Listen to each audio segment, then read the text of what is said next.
Every day, thousands of people visit the Mount Hood area to soak in beautiful views.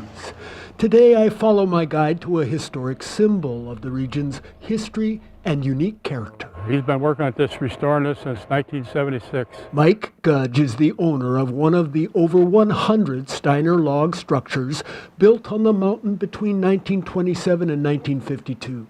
Steiner log homes are the perfect little cabins in the woods. You see this porch here, that's a strictly Steiner style. Do things like take logs and cut them in half to make steps. Lloyd Musser with the Mount Hood Cultural Center and Museum says what Henry Steiner and his sons built is an important part of local history. About 1935, he decided he didn't need to buy doors anymore. He'd make his own, so he started cutting logs in half and putting them back together to make these bookmark doors. All right. All of these Steiner homes are featured in an annual tour, but this year will be very special.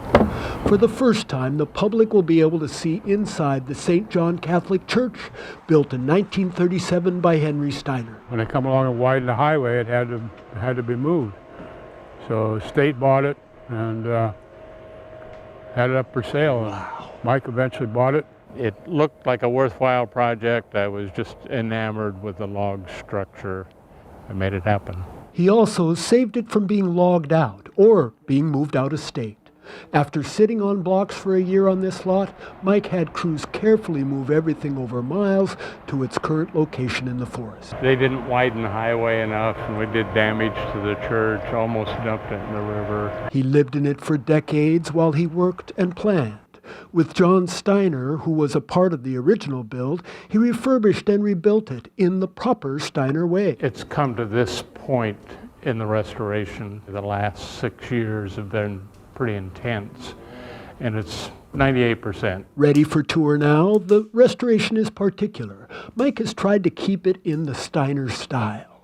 He's also added some modifications, like around the two confessionals. The choir loft now includes bridges above the room. There's a working bathroom with a historical commode.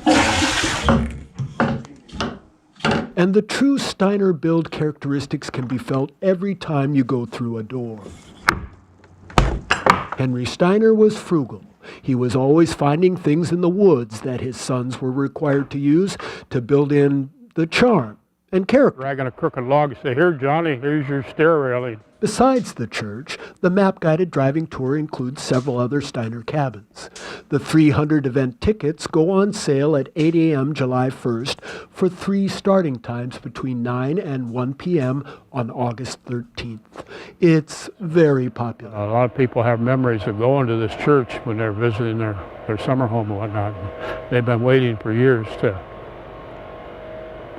revisit the church. Take note.